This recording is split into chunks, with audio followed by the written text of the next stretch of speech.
তো হ্যালো বন্ধুরা, তোমরা সবাই কেমন আছো? আই হোপ সবাই ভালো আছো। আজ নতুন একটা মিনি ব্লগে স্বাগতম। অনেকদিন পর একটা নতুন মিনি ব্লগে আসলাম। যে কাজের ওয়েদারটা ঠিকঠাকই আছে। আজকে হচ্ছে গ্রাম থেকে যাবো হচ্ছে কলকাতায়, এবার ফিরে যেতে হচ্ছে পড়াশোনা করার জন্য। যাই হোক, যেতেই হবে, কিছু করার নেই।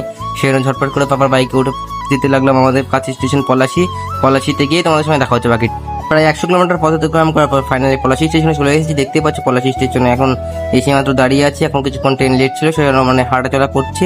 হেঁটে হচ্ছে একটু বসার জায়গায় যাবো, এখানে এসে বসে পড়লাম। দেখতে ঝট করে বসে পড়লাম। এবার ট্রেন আসার অপেক্ষা করছি। ট্রেন যা তো লেট করবে, কি আর করবো বলো, আমার দাদু তো ট্রেন না যে ট্রেন লেট করছে এত। হুট করে দেখি ট্রেন চলে এসছে। ট্রেন দেখতেই পাচ্ছ, ট্রেন ঢুকে পড়েছে। এরপর ছটফট করে ট্রেনটা ঢুকছে, দেখতেই পাচ্ছি সবাই মিলে। যাই হোক, ভাবছি ট্রেনটাও যে আমারও তাহলে কেমন হতো ভাবছি। যাই হোক, ট্রেনটা তো আমার দাদুরই ট্রেন, তাছাড়া আর কি হবে, তাই না? ট্রেনটা দেখি মোটামুটি ফাঁকাই আছে। ঝটপট করে ট্রেনে উঠে দেখতে জায়গা পেলাম না, ফাঁকা থাকা সত্ত্বেও ভিতরে উঠে জায়গা পেলাম না। ভিতরে দাঁড়িয়ে আছি। তারপরে কিছুক্ষণ অতিক্রম করার পর একটু জায়গা পেলাম।